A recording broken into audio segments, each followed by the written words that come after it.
All right, this is going to be a lot of fun. Every motion picture camera collector should have an Edwardian wood upright camera in his collection. It really doesn't matter if you're a collector of a certain period, silent or sound. All collections should have a Genesis period Moy camera in them. Moy cameras are incredibly rare and just aren't available very often. They're a fine example of the very beginnings of the motion picture industry. Now, the first movie shot in Los Angeles was shot on a Moy. The history of Moy and Bastie is the very door opener to the history of Hollywood. Now, I usually don't have a favorite camera, but I always have a huge soft spot for Moys. They're incredible examples of the earliest professional motion picture cameras. This camera was first granted its patent in 1909, but Ernest Moy and Percy Bastie had been manufacturing cameras since before 1900.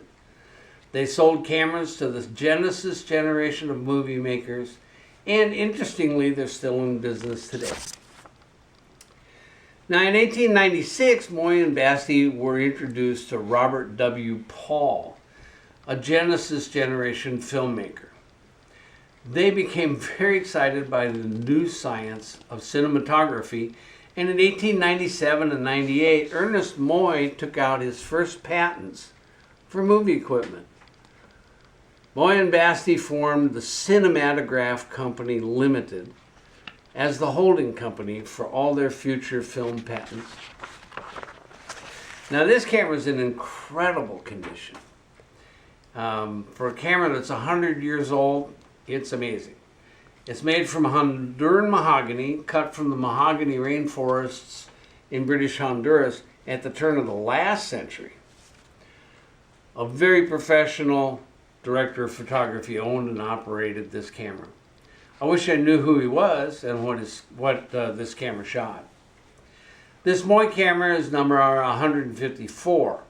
Now, I haven't seen a Moy with a serial number under 100. So this leads me to believe that Moy started their numbering system at 100. That would make this the 54th camera made by Moy. Now, the mechanics of this camera are in astounding condition, and it will shoot film today. It's a true seasoned veteran. I don't imagine there's many of these still around. Certainly not many outside of museums. Moy cameras were the first to use ball bearings in their movie cameras. It was a first for professional 35 millimeter. Sorry, I'm having a good time. I love this. It was a first for professional 35 millimeter motion picture cameras. The lens is an original Cooke cinematograph, 50 millimeter, f3.5 to f22. That's clear with no fungus, and the iris works smooth throughout its entire range. The mechanics of the movement are really sweet design. The film transport's called a drunken screw movement and is pure genius. This camera has been scratch tested and it passed with flying colors. No scratches on the emulsion or the backside or inside or outside the perfs. Now I'm going to show the interior of the camera so you can see what it looks like. While it's running, we're going to open it up and see the mechanism and the film path.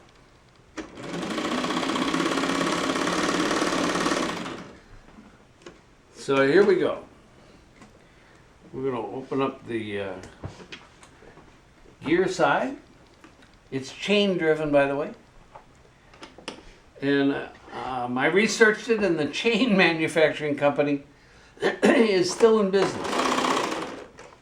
Yeah, let's see. I'm going to drop out the head, pull this around. We're going to show you where the film transport is. And it's an interesting mechanism. And while we're opening the thing up, we'll open up the magazine side with the film and the thread path. And I'll get to that in a minute. I'm going to stop and edit this, and we'll cut to after I've threaded the camera and we'll show you know what it looks like running. Meanwhile, here's the gear mechanism. And it looks like this when it's running.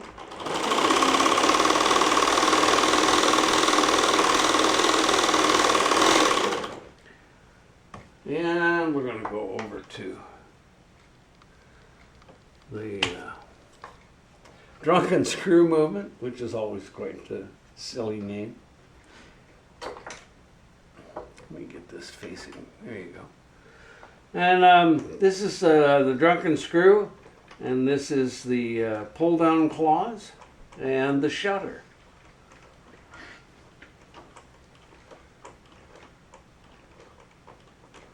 And that looks like this running at speed.